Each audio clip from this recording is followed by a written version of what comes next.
huge bitch.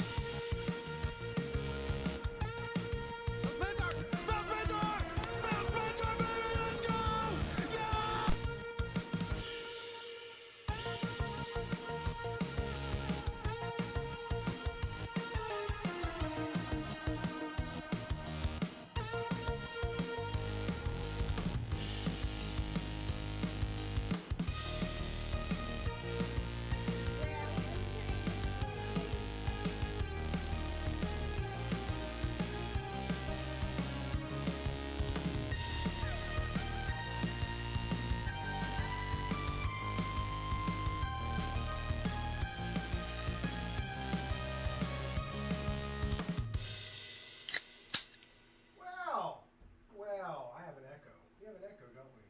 Who expected news today? I didn't expect any news. Let me find the... Let me see where that echo's coming from. Good afternoon, evening, Sunday, everybody. Let's talk about the news that's dropping right about now. Here we go. What the fuck is going on? I think I know. All right. Boom. Can you guys hear me? Everything okay? Sounds back to normal. How about this? Can you hear this, motherfucker? I'd love to get like a sex worker who's a gamer. Yeah, that'll work. You can hear that. Does my kid need a pizza in the oven? Fuck you, Johnny Flattery. Congratulations on the new baby on the way. Congratulations, good sir. That's great. You got a new baby coming. What should you name your son? I don't fucking know. Doesn't really matter. What I would tell you is don't be one of these people. I mean, do what you want to do. It's your kid. But make the name about the kid. Make the name about the family. Don't be one of these people that make the name about you. It's like, oh, I named my kid Indigo. Why? Because I want people to know I'm creative and I'm a rebel.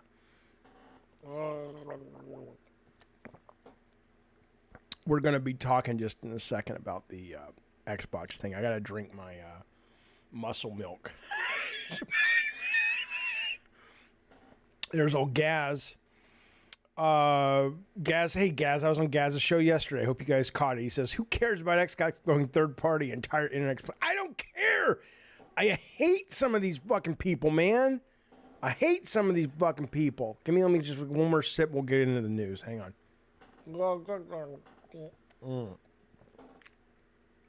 Because, you know, I'm on the Ozempic train, baby. And, okay. All right, let's talk about this. Welcome to the impromptu show. I appreciate you being here. I'm going to turn on the red phone. If you guys want to call in and talk, you can also call in on the Discord. Let me turn the red phone on real quick. And obviously, let's be gentle folk about this, right? If somebody's on the phone with me right now, or when they're on the phone, don't call because it's just me. I can't answer it anyway. So is Ozempic working? Yeah. I mean, I've lost 20 fucking pounds. You know, you can't tell with the beard and stuff, but it's pretty good. 20 pounds since Thanksgiving Day. Not too shabby. And I haven't had to do anything. I just eat when I'm hungry. It suppresses the appetite, I suppose. All right, here we go. How do you call? There's a phone number. I'll put it on in a second. Let me get the news so people who don't know it. I mean, we've heard the news coming, fast and furious for the last week about Sea of Thieves and Hi-Fi Rush coming to PlayStation. And then yesterday there was a leak that someone from Bethesda said that Sarah Bond, who heads the division, is letting internally know that they'll give news out in spring. And she said things like, it'll make more sense when you understand what we're doing, blah, blah, blah. Who knows, right? So that was where it stood. I went on Gaz's show, Game On Daily yesterday. We talked about it. People hated me because I'm not 5, I suppose. And then that was it. I was playing Suicide Squad all day. I killed Green Lantern. I'm working on Batman now. So I figured that was it. Took a little break. And I see this story from Xbox Era exclusive, they say. Microsoft plans Starfield launch for PS5. If you don't believe me, not a problem, pal. I got receipts right here. Boom, there it is. Now, it's a rumor. It's not been confirmed, but come on. Where there's smoke, there's fire, and there's plenty of goddamn motherfucking smoke. So that's where we're at, Okay, and so that's the news. That's what we're going to talk about for this episode of the Gabbin' in the Games. It's Sunday. What news do you want? You want to hear about how'd church go for you? You know, what the fuck do I know? All right, we got Gaz in the waiting room. I'm going to bring Gaz in before I turn on the red phone, but let me give you my opinion. Okay, if you're someone who bought an Xbox console and you, it's weird though, right? If I was going to say, if you bought an Xbox console for the exclusives, you're a moron, because Xbox has never been the best exclusive box in the world. Their first party just isn't up to snuff. Now, in the meantime of this generation, it's become a much better first party or exclusive box output because of all the deals they're making and stuff. But so maybe if you kind of got in because you're like, oh, they're going to have indie, they're going to have Activision and all that stuff. I get that. I get that you would be like, hey, I made a choice and I kind of made the wrong choice because a lot of these, probably all of them, indie's going to be on PlayStation, blah, blah, blah. But I will tell you this, though. The reason I don't think this is a big deal at all, and even if you're an Xbox, not Xbox, because fuck hardware, but let's assume we're living in the present, whatever, idiots, where hardware still matters at the moment, and it does at the moment. You know, fact of the matter is like, you may get Starfield on PlayStation 5. You may get Indiana Jones day one on PlayStation 5. You may get Call of Duty, which you will, day one, come this September, October, November, whenever they drop it, on PlayStation 5 day one. But you're going to have to pay $70 for every goddamn title. Game Pass is still, if anything, it makes Game Pass look better. Here's the equivalent, and then I'll go to Gaz, and then I'll go to what you guys want to talk about. But here's the equivalent. Like, you know, if you are, let's say, Paramount, and you put out, I'm trying to think of the movie they put out. Whoever put out like Megan, whatever. Let's just take Megan. I don't remember who put it out, but let's just pretend it's Paramount. So if you subscribe to Paramount Plus, you get Megan day one, right? You probably get it a couple weeks early, but you get it day one. Everybody else gets it too. Apple gets it, Apple gets it, and Amazon Prime gets it, blah, blah, blah. But you have to pay. You have to pay it first to buy it, and then you have to pay to rent it. So it still benefits you to have Game Pass. Now, I will agree that if you're all about the hardware, then that kind of sucks because you could have been playing the shit on PlayStation that you're interested in, The Last of Us and the Spider-Man, and it looks like now you can be playing the Game Pass games as well. Whether they bring Game Pass to PlayStation or they just do it individually, it's still a win for Xbox or Microsoft. So I don't really get the big deal unless you just kind of got burnt on, you know, oh yeah, that does suck. That would be like me going out and buying a Vision Pro and it's like, oh my God, 2 days later Meta releases one that's better for $1,500. I get that part of it. But short of that, the other part of it where people are actually like upset and about losing exclusivity, I don't understand that, and that's what I wanted to talk about. So let me bring in good Sir Gaz. Is this the Gazmanian devil? Jaffe, did you hear what I did? Did you hear what I called you? Gazmanian devil. Yeah, because your name is Gaz. What's up, man? What do you think about this? Bro, but before I start, I was in your waiting room and this Peter or guy was there. Oh, he's out of his goddamn mind. He was like, I'm going to sue you because you said that that bit where you called him out where he didn't play the Starfield. He's still annoyed about that. Oh my God. Shut up, Pete It's Turtle. so funny. All right. Well, so Gaz, hilarious. yes, this is Septic Sauce, the one and only. So what's the big deal? Why do people give a fuck? You're still going to get to play your games. What's the big deal? You're what not do you gonna, mean, Jaffe? You're not going to have sacrilege to pay. But that right make, here. Oh, come on. You're not going to have to pay. Why? Just because you don't get it. You just don't get it, Jaffe. Because I'm a grown-ass fucking man. I get it if you're 12 on the playground. Okay, I'm going to shut up for a minute. I'm going to shut up. I'm going to let you explain this in a way that maybe I can understand. But if you are a fan of the Xbox game ecosystem, you are still going to be getting your games, quote, for free if you play on Game Pass. Explain to me why people give a shit if they're going to be on PS5. They still got to pay $70 for them. look, for you, it's just a price thing. For a lot of Xbox fans, the platform was really important. Because? Since 2018, because people want competition in this space, and since 2018, when Microsoft acquired all those studios, dangling in front of Xbox fans was this carrot of, here we go. We're going to go toe-to-toe with PlayStation. We've got the studios now. There is no excuse. We're going to deliver in this arena. We're harkening back to the 360 days where Xbox was really putting the works in and surprised everyone. And that was the best generation by far, the most competitive generation that surprised Ken Kutaragi, everyone. PlayStation completely transformed its next console as a result. It was caught unawares as Microsoft pushed and heralded forward gaming and online Xbox and all 360. of that. It was great. That was a great piece of hardware. Okay, got it. And then Xbox One shits the bed, and you have nothing. You have no studios, no exclusives, nothing. In 2018, what happens? Microsoft acquires all these studios, and we finally celebrate. Here it is, respite. Now it is Xbox is fighting back,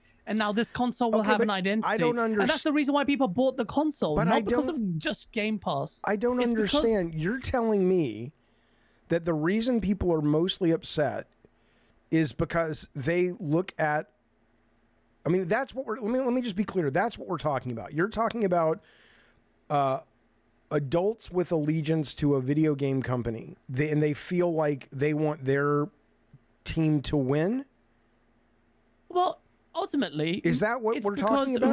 No, it's not. It's not just that. There is definitely an element of that. But what's the point of having an Xbox unless you're just thinking of the value of, I'll pay for Game Pass and I'm getting it quote unquote for free. Sure. But yeah, but that skews the conversation off completely, because that's all. What else matters? So do you concede that the value of the Xbox, for you, it's not important? For a lot of people, paid money for these consoles, man. They believed in it. They bought the peripherals. Wait a minute. If you had to make a choice, and if money's tight, and you bought Xbox, what are you losing? Are you the only scenario that makes sense to me would be that you chose Xbox because you wanted what they had to offer, but now it turns out what they had to offer is elsewhere, where you could have gotten the stuff that you made a decision that you couldn't get, like Last of Us 2 and all that stuff, because you made a choice on the hardware. I mean, that I understand. If you're talking at a financial standpoint of, hey, I chose this because I really loved this, it doesn't mean I hate the Sony games, but I couldn't afford both. And now it turns out that the stuff that I love more is also going to be in the place that I didn't choose. I get why that would suck. That makes sense. But that doesn't sound like that's what you're talking about. You're talking about the days of Xbox 360 and heralding a return to some crazy place or something. There's just one factor, Jaffe. There's just a multitude of things. You've got Xbox execs actually there espousing the value of exclusivity. You've got Sarah Bond going on stage going, and yes, it's exclusive. Then you've got Satya Nadella over there goes, if you want competition, let us have competition. And the word competition is, and you and I have very different ideas of what competition is, because you're looking forward into a place where we're talking platforms and let's assume we're looking today. Let's assume we're looking today. How is it not competition to say you love Call of Duty? Not a problem. Pay $19. You not only get that, you get Call of Duty, Indiana Jones, Starfield, blah blah blah, day one, or play it on the competitor's platform. That's fine, but you're gonna have to pay like $500 for the same value for 1 month. How is that not competition? Because anyone who knows Microsoft, including yourself, whoever accosted Microsoft and their leadership for their lax quality control, we do not have any faith in a Microsoft that is third party in ensuring that quality bar. You've said this ages ago. I'm taking the Jaffe talking points. Why aren't they sending teams out there to do quality assurance?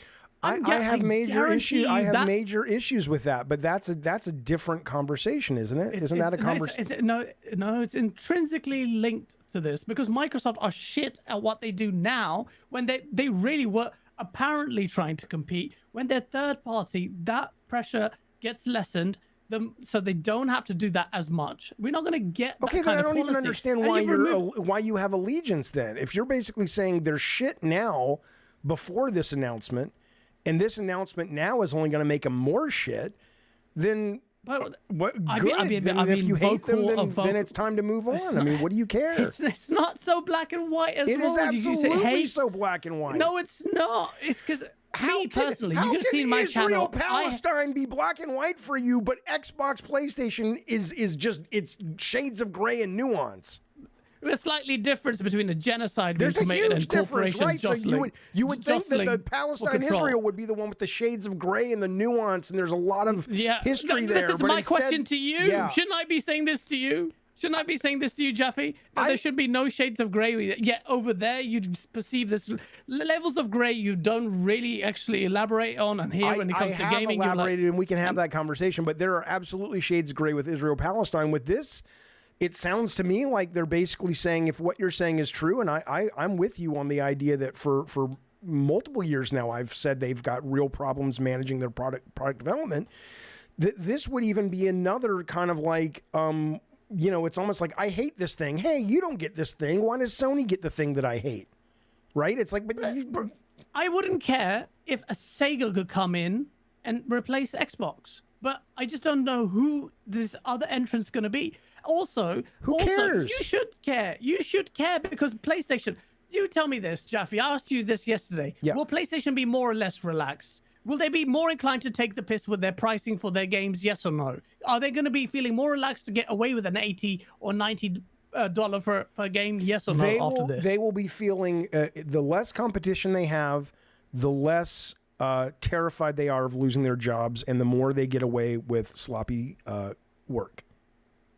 Okay, so are you making my argument? You can no, see because you act like you've got a gun to your head saying you've got to buy sloppy work. If PlayStation does that, guess what? I stop buying PlayStation.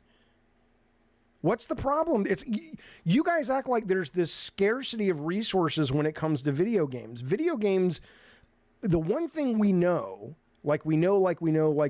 is that when people make video games, they're creative, they're smart, they're well paid. If they're not happy, they go off and do their own company. That's where we got Activision. Because the AAA space is really kind of abundant, an abundance of creativity at the moment. The AAA space, so maybe that's where you're going. If you're talking about traditional video games in the AAA space and you want that protected, okay. I mean, that I would agree with you on that.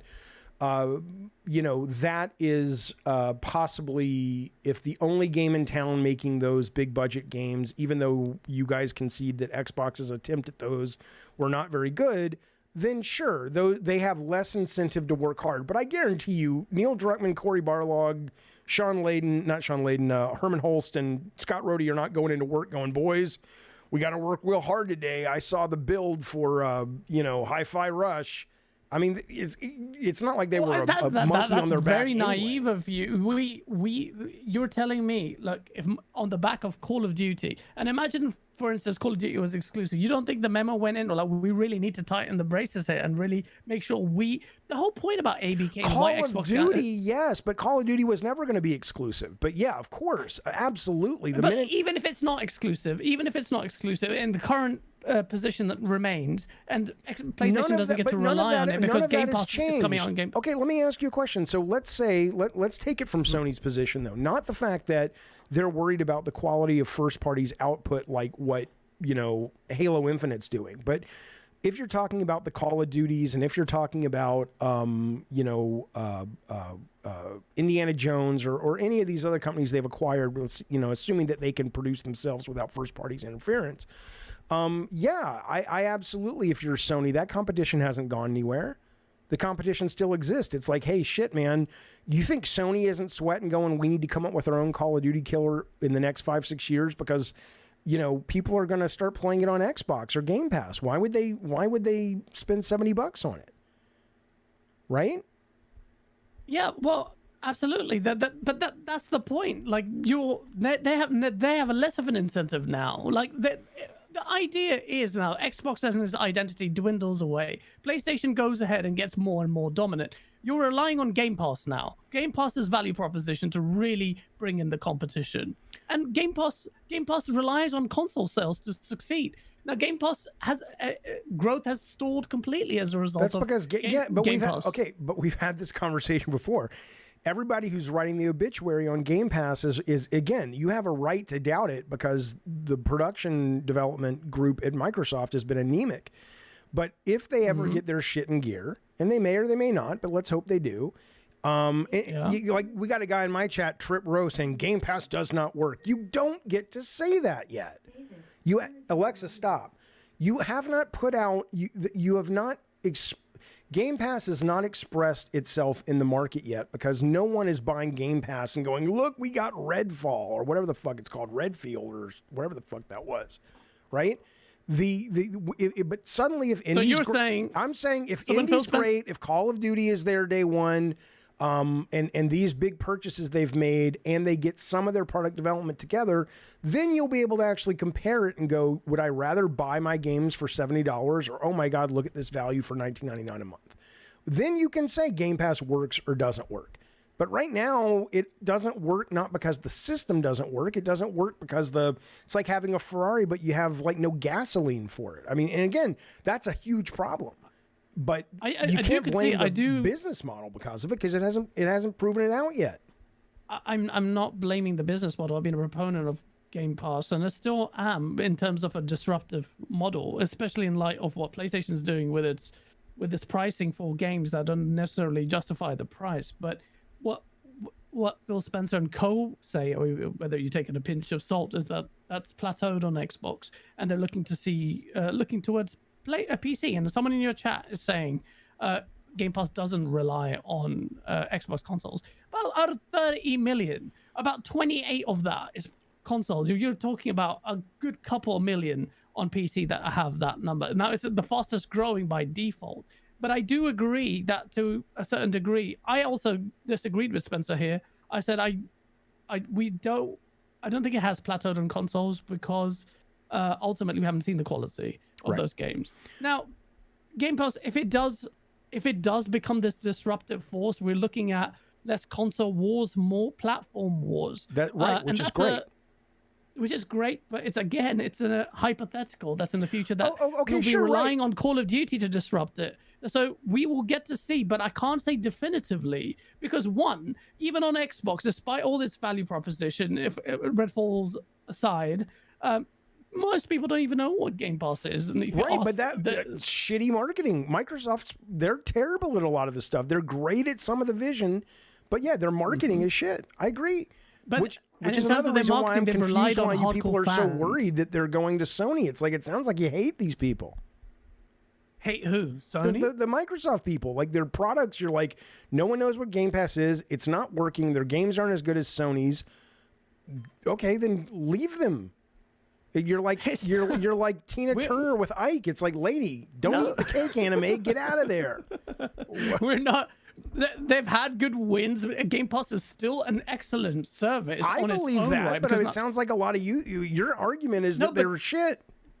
But no, I argue your argument is just shit. That's the reason why it hasn't actually sold that well. Well, yeah, but I've said a lot of the service is not shit, but their output, their management has been super shitty. Yes, absolutely. But you said Redfall, you cited that as a bad example. So the service is good for you, and you say the games are good, but well, because I get Pal World for free, I get Persona 3 for free, I get Forza Horizon. Again, I'm done defending. You know what I mean when I say free, not you guys, but the chat. Forza Horizon. Give up Xbox, guys. All the PlayStation guys are like, give up Xbox. I get Halo Infinite multiplayer, which I enjoy very much, for free. I'd have to go back and look at a bunch of the games I played on Game Pass over the years, but it's a free-to-play game. They're not most of them are not coming from Xbox first party, but they are coming day one to Game Pass. I mean, Game Pass's best first-party experience or release is Game Pass. It's got nothing to do with their games right now. So yeah, I mean, I that's why I play it. But I understand that most people aren't going to go out and subscribe to Game Pass because they want to play, Through the Storm, the new strategy game, the RTS strategy game that dropped on Game Pass a few weeks ago. It's a great game if you like that kind of thing. But I get that. So you concede that the reason why Game Pass hasn't done well because it's missing those big games, and you cite Redfall as a bad example. But compelling games. I will tell you that Palfall seems to be moving the needle. I saw some people talking about sales figures in Japan all of a sudden. on Xbox S, and I'm like, what are you talking about? It's doing well, and that thing's a shit show in Japan. And they're like, yeah, but apparently Pal World is driving a lot of people to pick up an Xbox. I don't know if that's true. I saw this on like NeoGAF last night. So, you know, but yeah, what's called Pal World. Sorry, Pal World is not a big release, but I think that might move the needle. But I don't know if you're assuming that, and again, this is not a wrong assumption. Everyone is kind of patiently waiting for what Call of Duty will do in this space. Sure. But you're assuming Call of Duty will move the needle. It should do. That's a very hefty acquisition cost. Well, I think if let's put it this way, if you come out this Christmas, let's just assume they do pretty well with Indiana Jones is like an 8 out of 10 Metacritic or 80, whatever. Call of Duty, whether it's one of the, it's not from the Vanguard team, so it's going to be one of the better ones. But regardless, let's say it's just Call of Duty. Your mileage will vary on what you care about with that. And they announced, and let's say Avowed is actually it stays janky, but it's really a good deep RPG. And so all of those are like 8 to 9.5 Metacritic, or not 9 with Call of Duty, but you know what I'm saying. And they market it well. Over the holidays, and they explain the value proposition on television and on the internet and all this shit, and then no one's buying Game Pass or subscribing, I think then I'll be the first, but I'll be one of the first to say, oh, it didn't work. I loved it, but it didn't work. Turns out a lot of people who wrote its obituary at the very beginning were absolutely right. But they haven't done that yet. When they do that, we'll have that conversation. But for now, I don't think Xbox gets hurt by putting their shit everywhere if everywhere has to pay for it, but it's free to me. Get Xbox and Sony out of it for a moment. Let's say it was Nintendo, and Nintendo said you can buy Breath of the Wild and Super Mario Wonder and, you know, Advance Wars 2 and all their new stuff they got coming this year. You can buy them or you can subscribe $20 a month to Nintendo, and you'll just get them when they drop day one. You won't own them, but you'll have them to play. I think that would be an amazing service. And I think I know they never will, Christian. It's a hypothetical. But the point is if you remove, you know, it's a because Nintendo consistently hits, right? They consistently not just put out great content, but they drop stuff frequently that's exclusive to their hardware. If they were able to do that, I think a lot of people would say, oh, well, of course, that's fantastic. Right. And if they said, we're going to put all those games on PlayStation for $70, or you can buy them on Nintendo, or you can, quote, rent them, which is not really quoting. You can get it for $20 a month.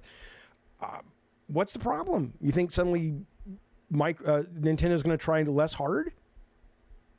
Nintendo has always operated in its own lane. We always say I know, but that, that's a lane. That's a lane that you know we can use as a comparison and say that you can't really compare. PlayStation and Xbox have been at PlayStation. There have been a system of checks and balances purely through Xbox existing. Even though Xbox has been quite weak in a lot of its implementation, the price point of the PlayStation 5 was determined by it. You had Jim Ryan flying around, schlepping around Brussels because he didn't want this deal to go through. They've been watching closely what they do, the power narrative as well. They've always been feeding off each other, and that has benefited us through the creation of the policies on Xbox games, backwards compatibility, forwards compatibility. The value of PlayStation Plus was birthed as a result of that competition. But it's not gone away. If it's all going to, well, if you're okay, I'm not saying it's going to go away, because that would be supremely naive to suggest that everyone's going to sit back on Game Pass. I mean, Sony's going to sit back and relax at Game Pass doing this. But really, like, I genuinely think the Xbox fan base that has galvanized behind this brand, because they've been looking forward towards the quality of exclusives. They've waited for. There's this big sense of betrayal as well from Xbox fans, because we, as fans, have waited. Well, I was on PC last gen. Let's be honest. Xbox One was a shit show. I'm not in my right mind going to support that absolute abortion of a console. But I was on PC, came back on Xbox. I was like, all right, fine. Now they're finally getting this shit together. Here we go. Get this Xbox Series X and just devoted to it. Here it is. We rallied behind this deal, which ironically might be the reason why. Well, I don't think it's just this, but you could argue that it's catalyzed this third-party endeavor of Microsoft's now. And the moment it happened, the moment that the roadmap is clear this year, Microsoft slapping a PlayStation when it's anemic first-party output. It's not even existent, and here it is. We're ready to go. Boom. And can you imagine? Can you just humor me for a second? As an Xbox fan who has done that, was waiting for this. Boom! It's everywhere. In light of Sarah Bond's express statement saying, yes, it's exclusive. Aaron Greenberg saying, yes, it's not a timed exclusive. It's an exclusive game. And then you've got Satya Nadella saying, give us competition. Your idea of competition and a lot of people's ideas of competition are very different. Yeah, but mine's right and theirs is wrong. I mean, you're entitled to your opinion. You're arguing your idea of competition is born out of you being a child when Sega and Nintendo were battling, and so you're still. That's not true. I gave you examples. I know, but what I'm saying is, I know. Sony's going to take the piss now. I know. You know, Sony's going to take the piss. What I'm saying, I know, but it doesn't matter. The games matter. That's it. That's all that's ever mattered. Okay. Tell me, how will this make games better? Well, Xbox games going to play. I don't think this will make, other than people will make more money and they can invest more in games. I don't agree with your assessment that Sony's going to try less hard because of this. I think potentially, I have to assume what Microsoft's doing is they're saying, hey, we're either going to try to bring, we made a deal with Sony and we're going to give you these games on your system, but you're going to let us bring Game Pass next year to PlayStation, and then we're going to get out of the console business, right? Or they said, we didn't make a deal, but you're going to have to pay $70 and they're, quote, for free on our service. Either way, Sony is going to be going, okay, wait a minute, our customers aren't going to like having to pay $70 when Game Pass customers don't have to pay that. And so Sony's going to have to, just like I said, when I watched their State of Play and people misunderstood what I said in my video, I said, look, when I can get stuff for Game Pass that maybe it's not quite as good, but it's good enough, or I can go spend $70 on Sony's take on Stellar Blade or Wulong or whatever, Sony has to work harder because it's kind of like saying, do you want to eat at McDonald's or do you want to eat at Ruth's Chris? It's like, well, I'd rather eat at Ruth's Chris, but McDonald's is fine. It's fine. 95% of the time, McDonald's is fine. And that's what they're saying. And McDonald's makes a hell of a lot more money than Ruth's Chris. What's the problem? Doesn't mean Ruth's Chris doesn't... That's a potential. PlayStation feel that pinch, assuming Xbox fix their quality. What do you think about Xbox games? Do you think Xbox games and the internal studios will feel the pressure? They will apply the pressure to increase the quality of their games now they're third party, as opposed to if they retained exclusivity on Xbox? I think it depends on the game, but I think I don't know how this makes a difference. The only thing I would say is that if they're smart and if they're capable, they will always put quality where it matters, because whether it's getting an exclusive like Pal World or whether it's making sure that, Halo Infinite gets more time or whatever, because it's going to make people want their games. And then if the value proposition for them is more important to be sub to Game Pass, then yeah, I think it will. I mean, they can't just put out shit. McDonald's isn't shit. It's shit for you, but people love it. I think it's a bit of an idealistic view there. I think it's a bit naive, born out of naivety. I think what part is naive about that? Which part is naive about that? I think you're just, assuming that I assume you're just assuming this, but the way I see it is there's less resistance there. Microsoft feels less pressure and the pinch. I gave you the example yesterday on Go Live about Starfield. I don't think Microsoft would have even entertained, because Bethesda reportedly were ready to ship Starfield a year before. Microsoft really felt the pressure with their anemic 2022 and said, look, just give it more breathing space and get this mode polished.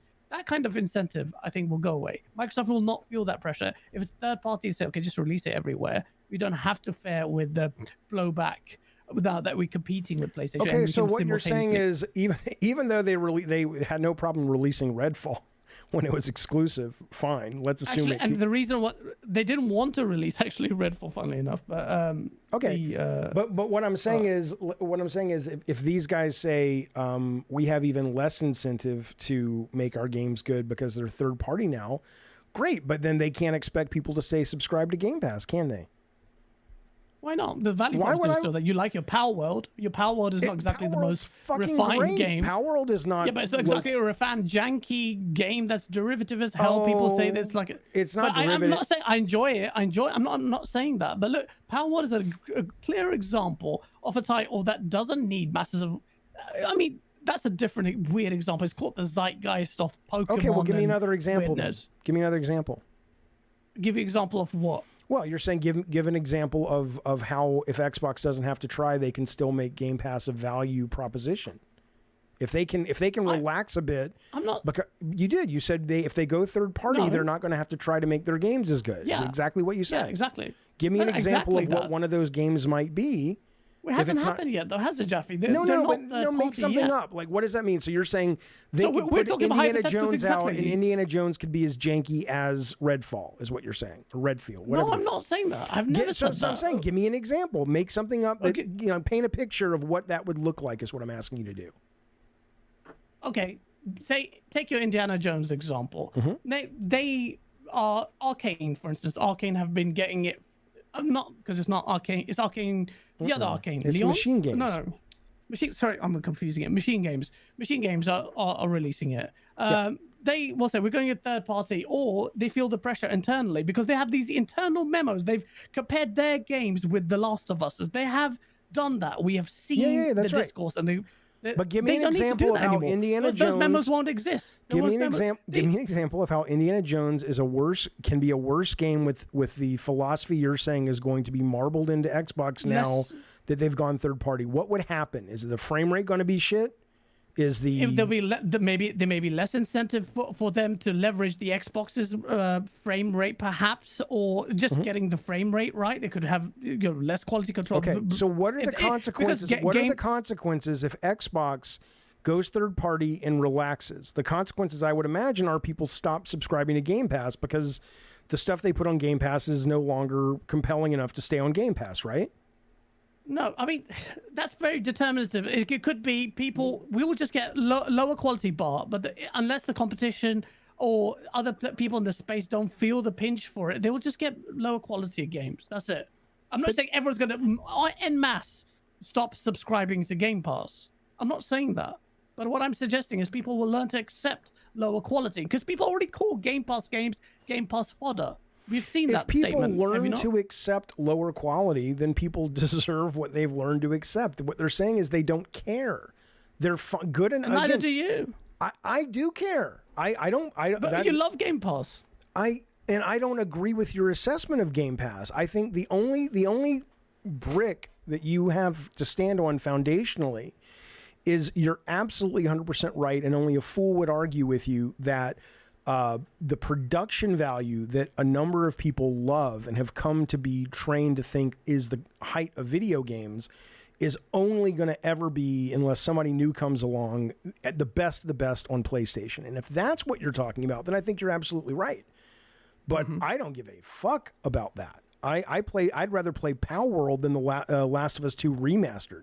Last of Us 2 Remastered, great. It looks amazing. The animation's amazing, blah, blah, blah. But you know what's really fucking fun? Is Palworld, right? So, but yeah, you're right. If you're that kind of gamer, but frankly, I would argue if you're that kind of gamer and you didn't buy a PlayStation to begin with, then you're a fucking, not you guys, but I mean, then you're a fucking moron. Yeah.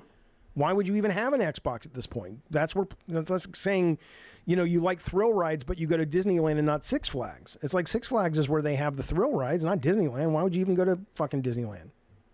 So how do you think this is going to pan out? Now that Xbox, this is a fundamental seismic shift in the entire gaming landscape. I think it's very simple how it's going to pan out. I think it's going to be they're going to put stuff wherever they can put it to make their money, which is great. They're going to let you have it, quote, for free on Game Pass. And then their bet is that free versus $70 is going to bring more people into their ecosystem, which is fundamentally where everything is going anyway. It may not go there this generation, and I agree with you. We don't know if we're talking 5-6 years out there, but it's becoming service-based competition, not hardware-based competition. But if they get in early like they are, and they start building that Game Pass subscription because they hit that marketing right, and they tell people free versus $70 every time they share a title. When it does go PS Plus versus Game Pass, and that's the real battle, I think you're going to see they're having a much more beachhead into that sort of mental awareness of what Game Pass is. Kind of like they will have already laid the foundation of like, oh yeah, that's what a Game Pass is, like Netflix did. That's where I think it's going to go. So the next gen, when the PlayStation comes out and whatever, the Xbox, it doesn't even need to be there in the hardware space. Not really. According to you. No, not really. Yeah. So what are you expecting in terms of the shift in the market? Because you're talking about a disruptive shift entirely to Game Pass. What can Sony do? What do you expect? Are the people going to tip over to play Xbox? Because by your accord, they should be doing that, because now they've got these 70. Again, it's all based on value. You're talking about $70, quote, free on Game Pass. Are you expecting a shift to Xbox? I am expecting when the games come out that are compelling, and again, like I said, the scenario I paint is Call of Duty, Indiana Jones, Avowed. Now, they may all not be good, but let's assume they are if they can get their shit together. And if they can market and let people know that value proposition beyond just people who are on the internet yelling at each other about video games all day, I think that will be dramatically successful, and it will be disruptive. Yes. It may not be. Okay. I don't have to be right about it, but I absolutely believe in that model. I've believed in it since I heard it, and that's why I've been very high on Xbox, but Game Pass, by proxy this generation, because I think it's a very exciting disruption that will actually make games better. But that's a different discussion. But that's what I think will occur. And then I think what will happen is, and fundamentally what will happen is that you see it happening with Pal World. Pal World is really a fascinating thing because, there's not a lot of games that break through as quickly as that did, that are as janky and low budget as that title is. And what it really does to me is it proves out that production value is a fair weathered friend. What looked amazing 2 years ago is bargain bin today. But gameplay, compelling gameplay, however you define that depends on the game, will always shine through and will always be profitable and will always be really the North Star these companies should be chasing. So that doesn't mean Sony, when everything goes service-based, should ever abandon their big budget production shit. People love that shit. Great, keep doing that. But fundamentally what it's done is it's stripped down the essence of the medium, of the art form, and said, guys, the money is not in the production value. It's hard to make your money back with those games unless you hit it just right, because they're really expensive. Yeah. But you can... I agree. And so I think it's a good thing fundamentally. But right now with the ecosystem we have, I think it's going to be if Xbox can pull it off and market it. I think it's a nothing. I hate the word nothing burger because it's so dorky, but it's kind of a non-event, frankly. Other than I think it's going to hurt Sony. I think it will hurt Sony. It will hurt. You think this will hurt Sony in the long run? That's an interesting This can decimate Sony if this could potentially. Right, I can concede it probably to that. Won't that because happening. Production at Microsoft is poo-poo and their marketing is shitburger. But assuming they marketed it, they sold the value proposition, and they were able to hit with some consistent, compelling games, it would absolutely decimate Sony. Yes, 100%. Okay. Well, I will agree to the extent that I was talking to a PlayStation guy called Nick Massey who was coming at you on this. I did say that, whatever. I mean, that's beside the point. But I did say that if I were Sony, there would be an existential threat looming because of the way the market as a whole has shifted. And Sony's expressly stated that it's looking beyond the console as well. We've seen that anywhere where computing exists. Yeah. Yeah, absolutely. So I'm not having a black and white view on that. Now, my position comes from an Xbox fan who really committed to that and believed in the vision of what Microsoft could do with a stable of first-party Sure, IPs. I have very little there's confidence in right, that. but there's an emotional response which I appreciate and understand. But then that's not what I do. I'm kind of a robot when it comes to this shit. I don't put my emotion into fucking consoles. Games maybe, but consoles no. And so I understand it, I appreciate it, but why I say, you know, if you're over the age of 13 and you really give yourself 5 minutes to breathe, hopefully what it'll do is wake you up to the idea of being loyal to a fucking company to begin with. It's not even a loyalty thing. Sure it man. is. You're It's talking just about wanting the fight to come back and Xbox 360 and those were the great... It's a competition. This is space. Like, You're not in the competition, though. What do you do for a living? Your competition is with me. Your competition is with Colin Moriarty. Your competition is with Kind of Funny. I'm talking about the competition. That's what you should care about. The competition of these two companies that embolden and give us great experiences. What do I care? We get the good. Whether you I want get better games, no? Yeah, but I don't give a fuck who games. gives them to me. I don't care where I buy my drugs from, as long as they're good. If Sony's giving me a good drug this year with Ghost of Tsushima 2, and then I get it with Xbox with Indiana Jones, and then I get it on Pal World with PC or GeForce Now with Enshrouded, as long as I can afford it, and they're saying we're going to put these all over the place, so exclusivities like that, console-wise, going away, what do I fucking care? You should be grateful. No, I disagree. It's like take a drug dealer analogy. You've got one dealer who's giving weed to everyone. PlayStation's got the weed as well, because we got a bit of DMT as well.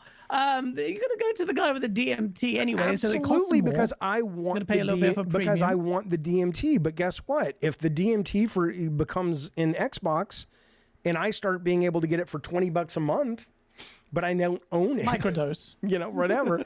I mean, I'm going to go where I'm going to go where I can afford to go. But anyway, all right, guys, I love you to death. Listen, here's what you and I are going to do. I've decided we're going to get some costumes designed.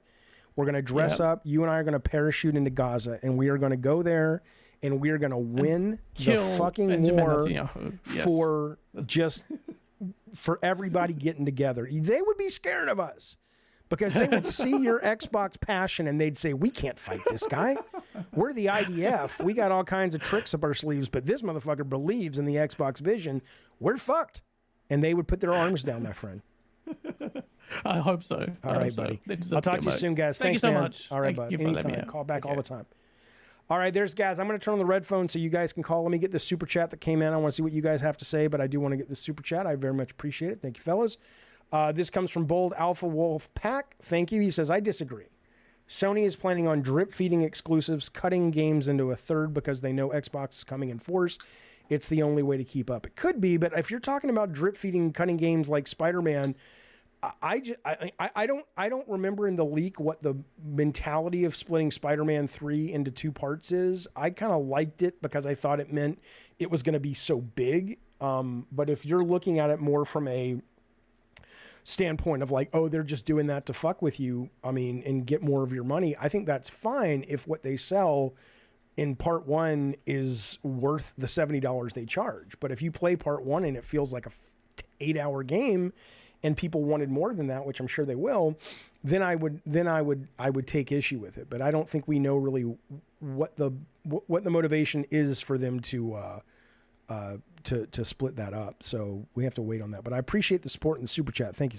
Thank you for, God damn it. Thank you, sir. Here's the red phone. God damn it, Jaffe. 619. Let me make sure it's turned on. Hang on. If you want to call in, have your voice heard, you can. The do not disturb is off. So I'm waiting for calls. 619-786-3431. There's the first call of the day. Now, do not call in while I'm talking because it's just me, which means I won't answer it. Hey, it's Jaffe. What's up? Oh, not yet. Hey, it's Jaffe. What's going on? Hey, it's Ravnos. Hello. Oh, God. I saw you in the chat. You don't agree with me. Get your point. Go. Yeah, you were right on a lot of it, but Gaz had some good points. Okay. But you did acknowledge it at the top. This is more of a blow. Not even just the Xbox, but the people who bought an Xbox and are like, I'm buying this because this is what I need to play the games. And now it's like, perfect example. I bought a Series X. Me too. I've played 2 games on my Xbox. Why? Because there's really only 2 games I wanted to play. Okay, but let me ask you. So Xbox. you were already annoyed with your Xbox purchase, and this I you're just was saying. very much so. So for this makes it over a worse year, yeah. because the few games you wanted to play, it Totally. turns out you could play on PlayStation. Exactly. Oh yeah, sure. I mean, I spent get, 200 I hours in absolutely, Starfield. I could've absolutely waited. get that. I mean, that's annoying. That's But frustrating. I'm with you that Microsoft is big enough. They don't need to sell a bunch of consoles at a loss, be in third place year after year after year after year. They can make just as much money as a mega publisher, which is what they are now, because they gobbled up tons of studios, and then they gobbled up a publisher, and then they gobbled up a bigger publisher.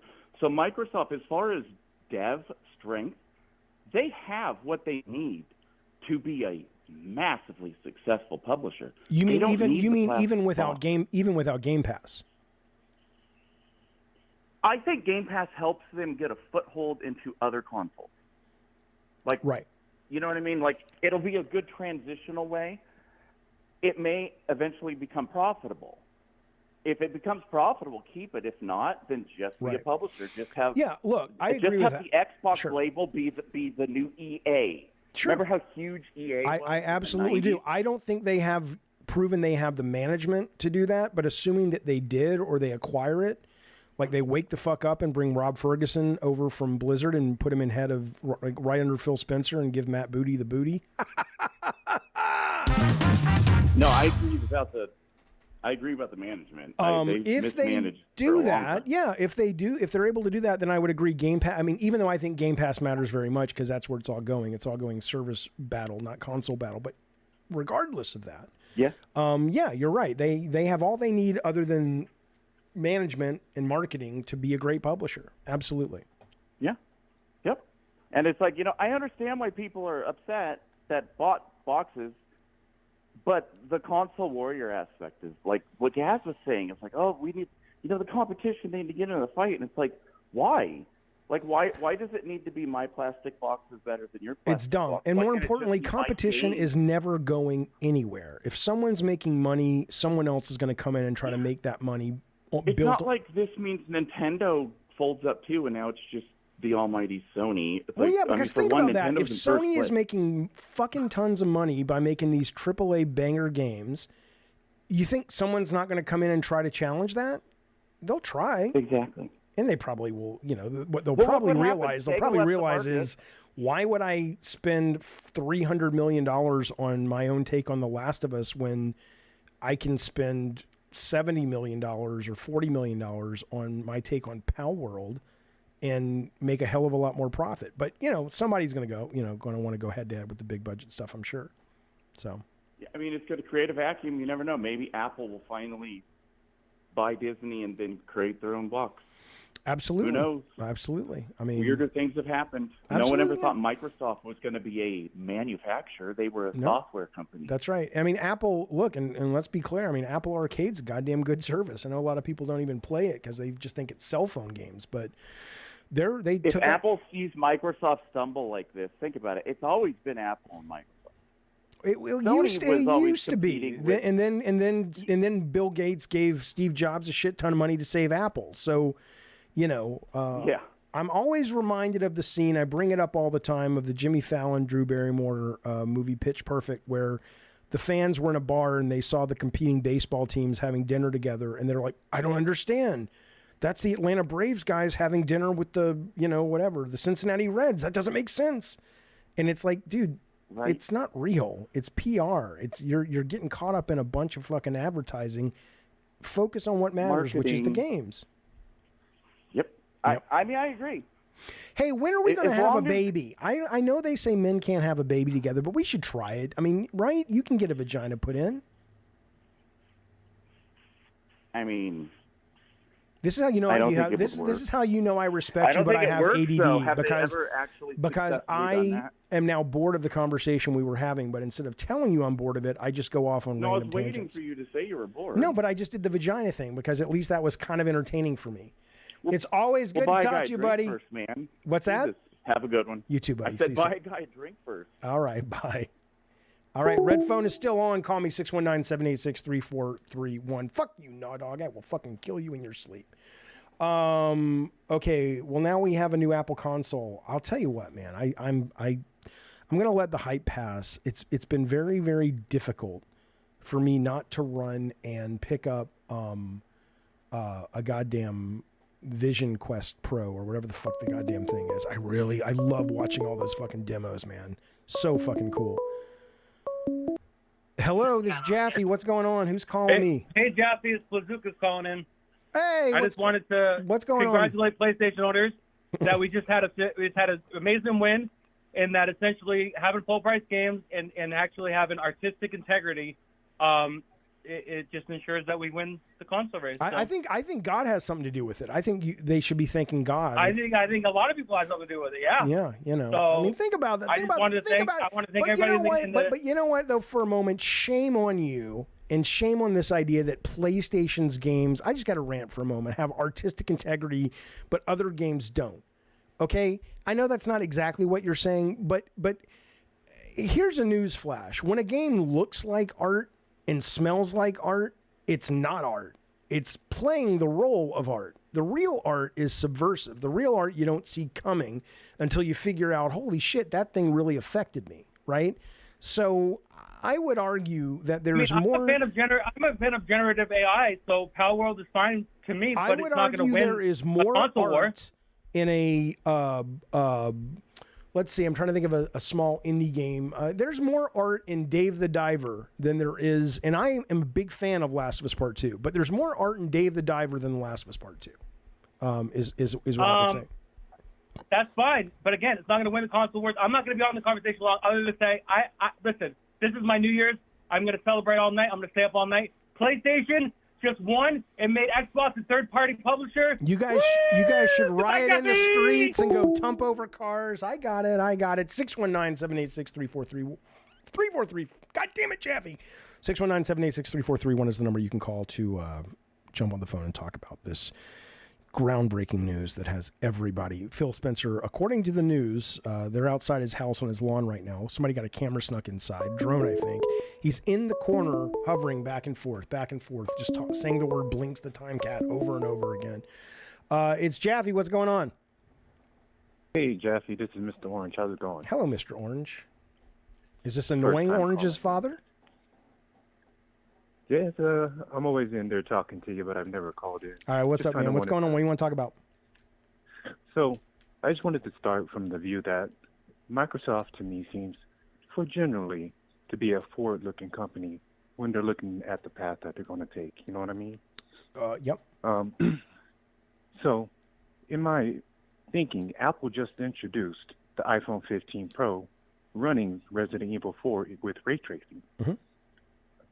Every year, they're going to keep releasing new phones, and these phones continue to be able to play games that these console games pretty soon are going to be, pretty much the normal phones and tablets. Yep.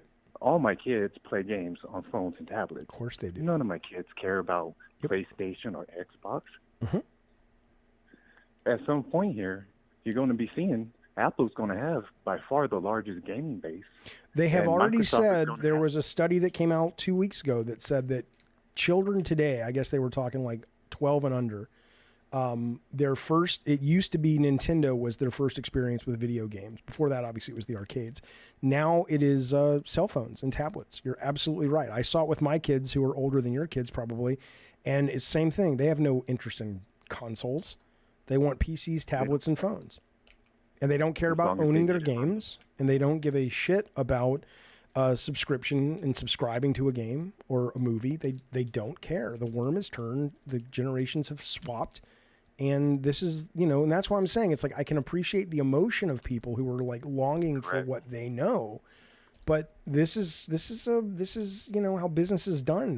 They appeal to the people who want to spend the money, and their kids don't give a shit anymore. And I think that's great, though, because what it means is that the medium can shine. It means kids would rather play something compelling and fun and social and interesting, and the graphics are like whatever. And maybe that's the YouTube effect, right? They'd rather my kids. I was stunned when my kids must have been like 11, and I said, "Hey, you guys want to go to the movies?" And they're like, "No, we're going to watch YouTube." I'm like, they didn't care about the production value of going to see a Marvel movie anymore. They wanted to watch Danny Gonzalez make fun of people, or I don't fucking know what they're watching.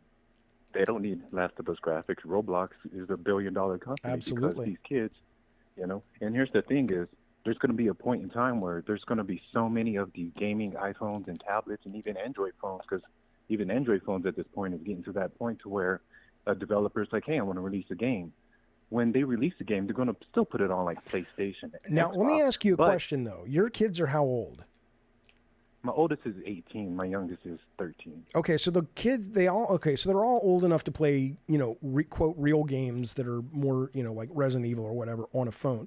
Do they pair a controller, or do they make do with the touchscreen shit? Because that's the one thing I can't get over. I cannot play action games on the phone. I think it's vulgar. But are they just okay with it, or do they hook it up to like a backbone or something? Do both. They do both. Yeah, just whatever kind of game. Yeah, if it's Call of Duty, like my oldest, he'll have a controller.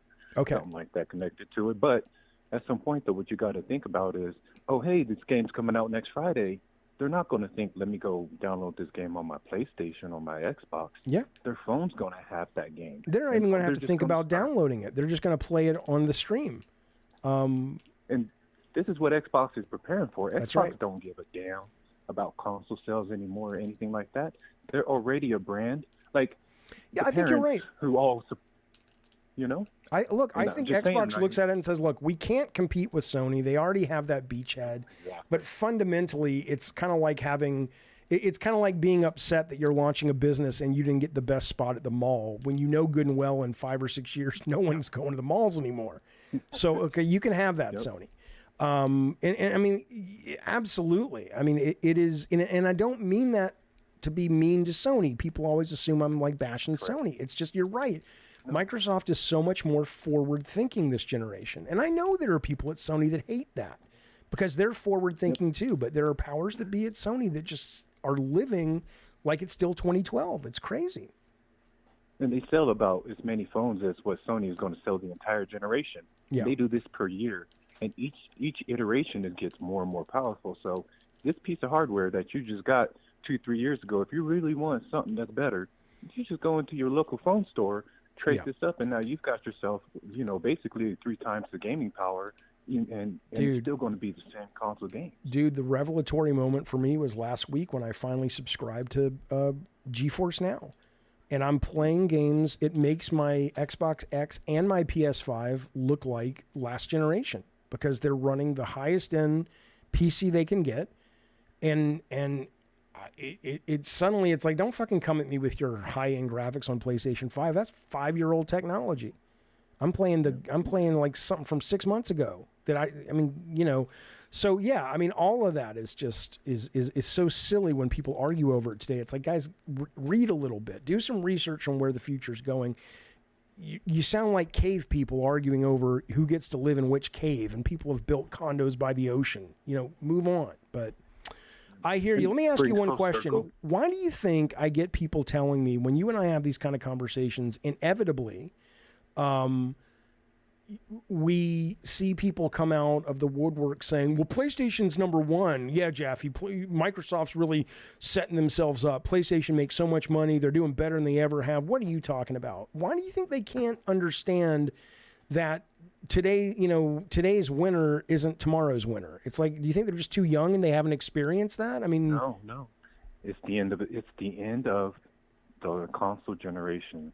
It's truly the end of it. And what we're witnessing is they're so desperate not to lose it, and that they're becoming very toxic to try to make their point more important than yours, because they realize what's about to happen. And what's funny is my kid is 18 and he already doesn't care about that kind of stuff. So I have a 20-year-old and 18-year-old. They don't care either. There you go. Yeah, and so everybody who's getting to that point, they're getting that toxic because they know this is it. We're in another shift in gaming. We've been through a few of these. We were it was at 2D at one time. They started making 3D games, and people were like, you will never have a 3D game as good as this 2D game. All of a sudden, you're seeing how that goes. Then you get PlayStation versus Nintendo. PlayStation kills Sega, yada, yada. And now we're here. And what they don't realize is the pinnacle of console gaming was last generation. This is the shift. And then the next generation, which is why they're using AI reconstruction and all that stuff, is because they're not going to give us these magical extreme machines like they did the last few generations. They're going to give us things like the iPhone, which has image reconstruction technology using artificial intelligence. Yeah. Things like that. And so knowing that that's where we are. I know. And I'm even looking at the chat right now, Mr. Orange, and these guys do not believe you. They do not believe me.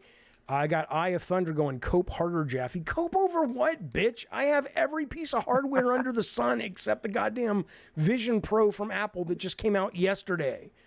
Cope about what? I was playing Suicide Squad on my PS5 10 minutes before this stream went live, you idiot. Mr. Orange, I love you to death. Be well. Thank you for the logical call. I appreciate it, bud. Hey, appreciate it. All right. All right, here you go. Palazookas, thank you for the super chat, buddy. And do not forget, 619-786-3431. Have yourself heard by the world at large about your take on today's big news that Xbox Starfield is going to be coming to the PlayStation console. It sounds like, anyway. Well, hello. This is Jaffe. It is nice to see you. Oh, wow. I got through. What's going on? Hey, Jaffe. So one of the things I wanted to mention about Starfield was no one's talked about the cost that it would cost to port it over to the PS5. I mean, the deal, Microsoft bought them out. Starfield was already in development for quite some time, and at that point, the understanding was that it was going to be for everything. So, are you still there? Yeah. Sorry, I'm getting like a delayed echo from the Well, you're stream. probably listening to the stream. Just listen to your phone. Yeah, just did that. But yeah, I was just saying that, the cost is probably pretty low. And then Colin was going over on Sacred Symbols how they lost a lot of money on Starfield on Game Pass. Like, they lost a lot of money. So is that a known fact? They lost a lot of money on Starfield on Game Pass. Like, is that a thing? We know that for sure. Well, the idea is that a lot of people got it through Game Pass. Sure. That's a sort of an assumption that I'm making. And then, moreover, when Colin went over the analysis of Game Pass as a whole, it seemed like it was losing money. And I'm not sure if this was a rumor, but they were talking about that they needed to make a certain amount of money by like 2028 or something along those lines. I think it wasn't money, although it's always money. I think they said there was a subscription number that they said if we don't hit that by 2028, this was in the court proceedings for the Xbox Activision thing, then we'll probably get out of that business. Is what I think Phil Spencer said, either on trial or that was in an email that they read in the trial. Is what I think you're talking about, correct? Right. Yeah. So I'm just thinking about it from an executive point of view. Like, they're looking at Starfield and like, we didn't make enough money on it as we should have. And if they ask one of the programmers, like, what's the cost of actually getting this going on PS5? You know what I mean? Because they're working on major upgrades right now. So like, if they were to decide to put it to PS5, like, now would be the time to do it.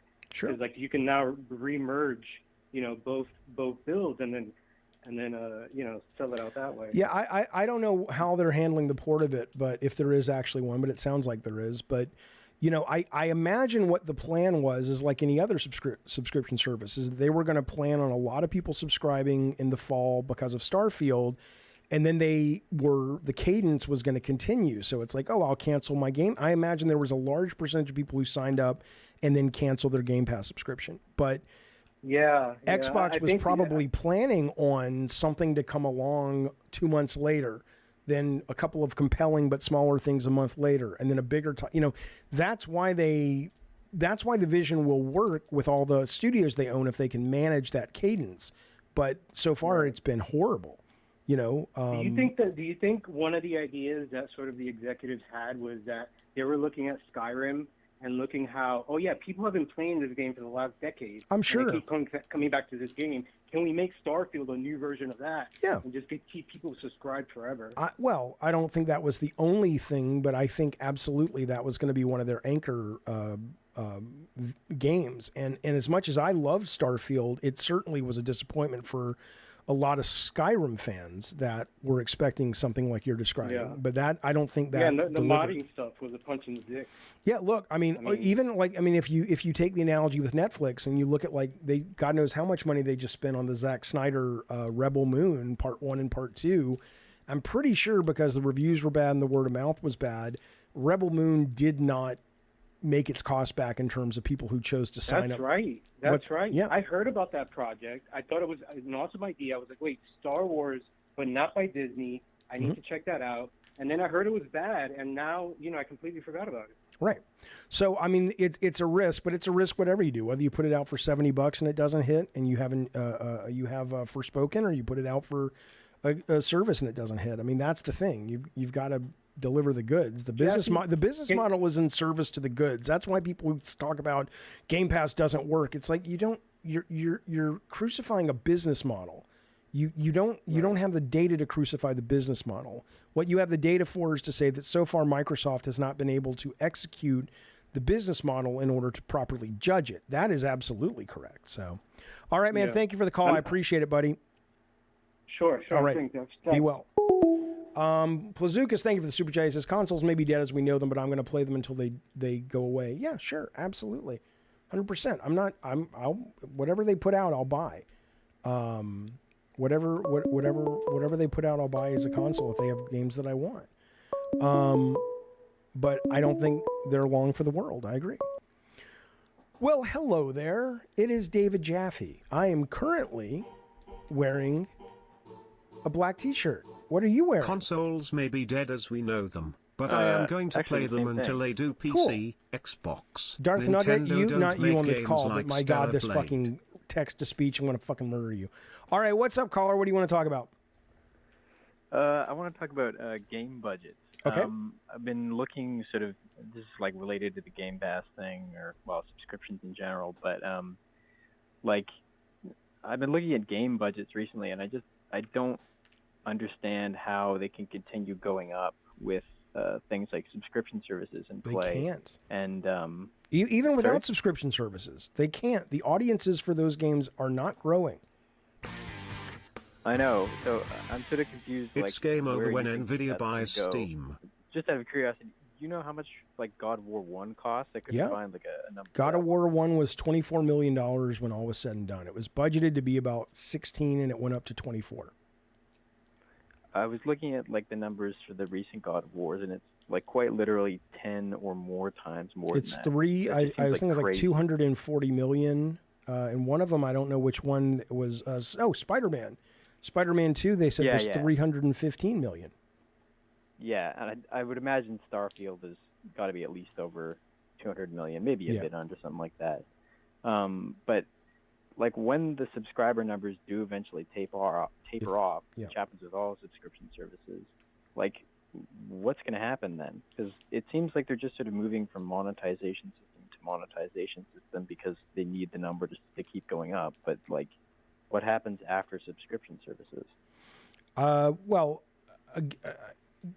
I mean, there may be a new business model based on technology. I mean, subscription services exist now because the ability to turn it into something profitable exists, where it didn't exist maybe when the Sega Channel was around or whatever. But I like I said, I think where they're going is, I think it's, I don't know. I'm just pontificating. I don't fucking really know. But if I was being forced to read the tea leaves and determine what the future is, the future seems very simple to me on this. Well, which is I guess I don't really see it as the future. Well, the future, though, I mean, is that it's everything's going to go service based, and the competition will not be between hardware; it will be between services. Just like, do you spend your money this month on Netflix or do you spend it on Disney Plus? Well, it depends on what Disney Plus has.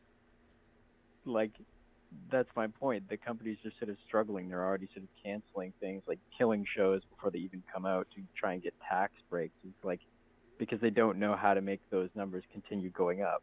Mm-hmm. The same thing is just going to happen with game subscriptions like GeForce Now or Game Pass or I don't think that, because I think, how do I put this? So if you are demanding like a lot of publicly owned companies, that every quarter has to be profitable, and you're saying that a certain level of profit is acceptable, but if it doesn't go up X percent, it's not. I mean, you're always going to have diminishing returns because the content's always going to cost more money, and you're going to eventually hit a ceiling of people who are interested in consuming that. And so I don't think Netflix is going away, but Netflix is kind of scaling down because they're like, okay, we think we know roughly where our ceiling is, and now let's reallocate funds and budgets based on that knowledge, because for the longest time it was just an upward trajectory. But I don't think that's not writing the obituary on subscription model. No, I don't think they're going to like disappear. Certainly right. not. So I think the same thing. I think what's great about the subscription model in whatever thing you're talking about, though, is it does allow the essence of what people are subscribing to shine through. That's why you get really low budget television shows that you would never get approved for network that actually work on a subscription model, because it's like it doesn't cost much, but it doesn't have to, because it's genuinely good character and storytelling. You don't need to hire stars. You don't need big production value.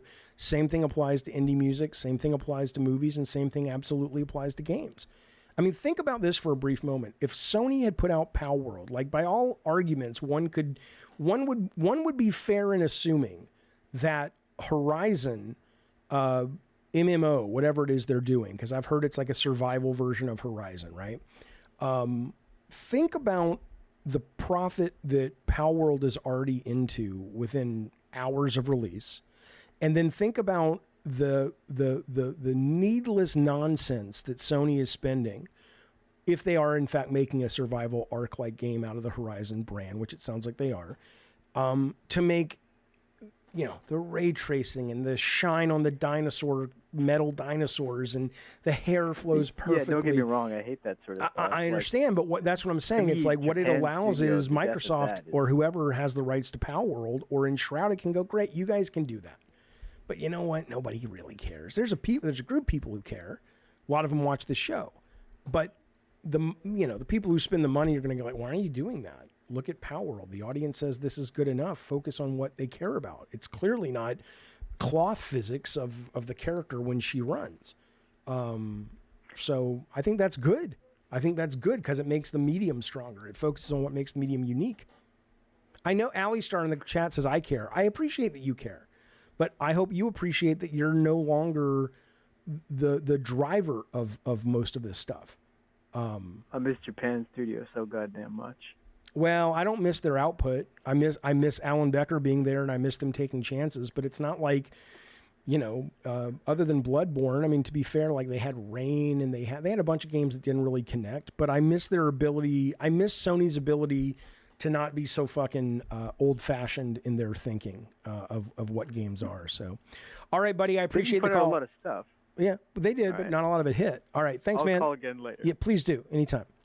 All right, let me turn off the phone for a minute. I'm going to turn off the red phone. I'm going to go to the text chat, see what you guys are saying.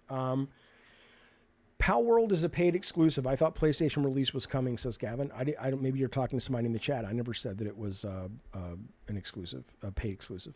Pow World is the exception, not the rule, says Dante. No, it's not the exception, because you also have Fall Guys, you have Roblox, you have Among Us, you have Fortnite, you have on and on. I'd have to think of some other ones, but you have on, and you have Nintendo. Great games do not need the production value. Production value is a crutch for great games. It doesn't mean you can't have a great game like The Last of Us Part 2 or God of War 2018 that has production value. But a great game doesn't need production value. Production value needs a great game. Again, you don't have to like Pow World. No one's here trying to sell you on Pow World. I'm just saying that it's a good example of clearly something that you can connect with as an audience, as a consumer audience, without needing to spend all that money. You need options, though, Jaffe. Yeah, no one's saying the big production is going to go away, but it's no longer going to be the mainstay. I mean, one would argue, unless you're just talking about Sony, it's not already. not. Like Mr. Orange called in. His kids don't play that stuff. Ravno says Power World costs $30. So yeah, addictive flash in the pan. Who gives a shit? I mean, what do you think they do? That's like saying that, Marvel movies were a flash in the pan because they don't make what they used to. Fine. But I guarantee you the people who got stinking rich off of them are super fucking happy about it. You'll be hard pressed to find a gamer that'll pay $800, says Bold Alpha, for some Sony exclusive that are 8 hours. $800. You mean for the console and the game? Yeah, most people don't care. What I think most people will care about is they'll go, oh, those are really cool graphics, and if they can stream it to their TV and they can play it, great. But the real thing, look, if I'm the gaming industry, what I need to worry about is how in the world to widen the audience. And maybe they're saying we do it all the time. We do it with cell phone games. We do it with tablet games.